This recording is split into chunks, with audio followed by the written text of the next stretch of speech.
मैं आर.सी. गुप्ता, माँ कस्तूरबा गांधी महिला कॉलेज भरतपुर से। आज का विषय है पाठ्य अंतर वस्तु ज्ञान के चयन के लिए मानदंड। पाठ्य सामग्री के चयन के लिए व्हीलर द्वारा प्रस्तावित मानदंड को दो भागों में विभक्त किया गया है। पहला है मुख्य मानदंड, दूसरा है गौड़ मानदंड। मुख्य मानदंड में वैधता और महत्व, इसके दो बिंदु हैं। इनके बारे में मैं बता रहा हूँ। मुख्य मानदंड के बारे में पहला है वैधता। डी.के. व्हीलर के अधिगम अनुभवों के चयन के मानदंडों में वैधता को प्रथम स्थान मिलना चाहिए। वैधता के अर्थ में दृष्टिकोण के आधार पर भिन्नता हो सकती है। जहाँ तक पाठ्य सामग्री का संबंध है, वैधता को तीन दृष्टिकोणों से देखा जा सकता है। पहला है तकनीकी दृष्टिकोण। तकनीकी दृष्टिकोण से वैधता का तात्पर्य पाठ्य सामग्री और अपेक्षित लक्ष्यों के गहन संबंध से लिया जाना चाहिए। इस दृष्टि से उसी पाठ्य सामग्री को वैध कहा जा सकता है जो अपेक्षित उद्देश्यों की प्राप्ति में सहायक हो। वैधता के इस दृष्टिकोण में संपूर्ण विषयों के साथ साथ उनके अंश भी लिए जा सकते हैं। अब इसका दूसरा है पाठ्य सामग्री की प्रामाणिकता। मानव ज्ञान में जितनी तीव्रता से वृद्धि हो रही है, उतनी ही तेजी से वह बदलता भी जा रहा है। ज्ञान के परिवर्तन के इस क्रम में केवल तथ्य ही नहीं बल्कि उनकी आधारभूत संकल्पनाएं तथा सिद्धांत भी निरर्थक सिद्ध हो जाते हैं। संकल्पनात्मक ढांचे पर निर्भर होने के कारण किसी भी ज्ञान का अस्थायी महत्व भी होता है। अतः वैधता की दृष्टि से पाठ्य सामग्री की प्रामाणिकता सिद्ध करने के लिए उसका निरंतर निरीक्षण किया जाता रहना चाहिए। ऐसा न करने पर प्रामाणिकता समाप्त होने पर भी हम उस पाठ्य सामग्री को पाठ्यक्रम में परंपरागत रूप से स्थान प्रदान करते रहेंगे, जो अनुपयुक्त होगा। तीसरा है पाठ्य सामग्री के चयन में की जाने वाली भूलें। अनेक बार पाठ्यक्रम आयोजक द्वारा वैध एवं उपयोगी सामग्री की उपेक्षा कर दी जाती है तथा उसे पाठ्यक्रम में स्थान नहीं मिल पाता है। व्यवहार विद्वानों के क्षेत्र में ऐसा प्राय हो जाता है। उदाहरण के लिए मानव विकास शास्त्र, संस्कृति और उसके परिवर्तन, मानव प्रगति तथा मानव मूल्यों से संबंधित पर्याप्त उपयोगी सामग्री प्रस्तुत कर सकता है, किंतु सामाजिक अध्ययन के पाठ्यक्रम में इस सामग्री को प्राय सम्मिलित नहीं किया जाता है। हिल्डा टावा के अनुसार वर्ग, समाज, सामाजिक संपर्क, मानवीय परिस्थिति, सामाजिक प्रक्रिया आदि विषयों को प्रथम कक्षा के पाठ्यक्रम में सम्मिलित करना केवल संभव ही नहीं है, बल्कि ऐसा करना बहुत उपयोगी भी सिद्ध हो सकता है तथा अगली कक्षाओं में उन्हें और विकसित किया जा सकता है। इसी प्रकार मूलतः अधिगम से संबंधित संस्थाएं प्राय अधिगम प्रक्रिया, पाठन कौशल, कार्य तथा अध्ययन की आदत संबंधी सामग्री की उपेक्षा कर देती हैं, जो ठीक नहीं है। प्राय यह भी देखने में आता है कि या तो पाठ्य सामग्री का चयन उद्देश्यों को ध्यान में रखे बिना ही कर लिया जाता है, या पहले चयन कर लिया जाता है तथा बाद में उद्देश्यों की दृष्टि से उसका औचित्य सिद्ध करने का प्रयास किया जाता है।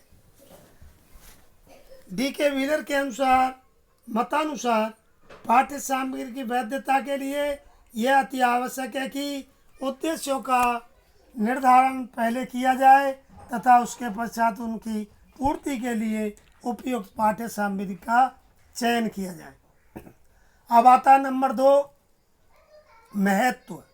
पाठ्य सामग्री के चयन के प्रमुख मानदंड का दूसरा बिंदु उसके महत्व से संबंधित है। किसी विषय वस्तु के महत्व का पता लगाने के लिए 2 बातों की जानकारी प्राप्त करना आवश्यक होता है। पहली है उस विषय की आधारभूत संकल्पनाएं एवं अवधारणाएं क्या हैं।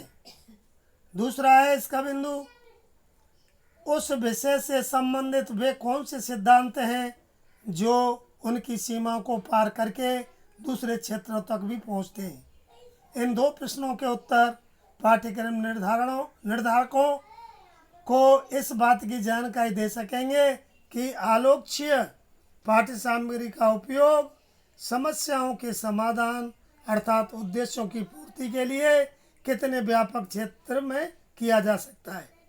इसके अतिरिक्त इनमें तथ्यों को समझने, उन्हें व्यवस्थित करने, उनके पारस्परिक संबंधों को ज्ञात करने, पूर्वानुमान लगाने तथा नवीन ज्ञान की खोज करने में सहायता मिल सकेगी। कुछ विद्वान वैधता एवं महत्व के साथ साथ सातत्य एवं क्रमबद्धता, शिक्षार्थी की आवश्यकताओं तथा अभिरुचियों, व्यक्तिगत भिन्नता, वर्तमान तथा भावी जीवन में अधिकतम उपयोग की भावनाएं, पुनरावृत्ति, सामाजिक तथ्यों के साथ संगति, उद्देश्यों के व्यापक क्षेत्र में उपयोग, परिकल्पित परिणामों की बहुलता आदि को भी पाठ्य सामग्री के चयन का आधार मानते हैं। अब आता है पाठ्य सामग्री गौण मानदंड। अब गौण मानदंड के बारे में बता रहा हूँ मैं। इसमें क्या है, 4 पॉइंट बिंदु हैं इसके। पहला है शिक्षार्थी की आवश्यकताएं, दूसरा है उपयोगिता, तीसरा अधिगम योग्यता और चौथा सामाजिक तथ्यों के साथ संगति। पहला विद्यार्थी की आवश्यकताएं एवं अभिरुचियाँ। व्हीलर के अनुसार विद्यार्थी की आवश्यकताएं तथा अभिरुचियाँ केवल पाठ्य सामग्री के चयन के लिए ही नहीं अपितु पाठ्यक्रम की पुनर्स्थापना की दृष्टि से भी महत्वपूर्ण मानदंड है, चूँकि इनकी विश्वसनीयता के विषय में अस्वस्थ नहीं हुआ जा सकता। इसलिए इन्हें पाठ्य सामग्री के चयन का मुख्य मानदंड न मानकर गौण मानदंड के रूप में स्वीकार किया गया है। इसका आशय यह है कि इनका प्रयोग उसकी पाठ्य सामग्री के लिए किया जाना चाहिए जो मुख्य मानदंड के आधार पर संतोषजनक सिद्ध हो चुकी हो।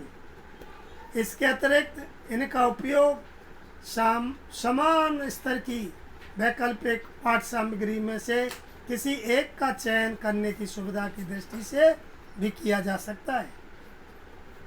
जहाँ तक व्यक्तिगत भिन्नता का प्रश्न है, उसका समाधान पाठ्य सामग्री की मात्रा घटाकर अथवा समय बढ़ाकर किया जा सकता है।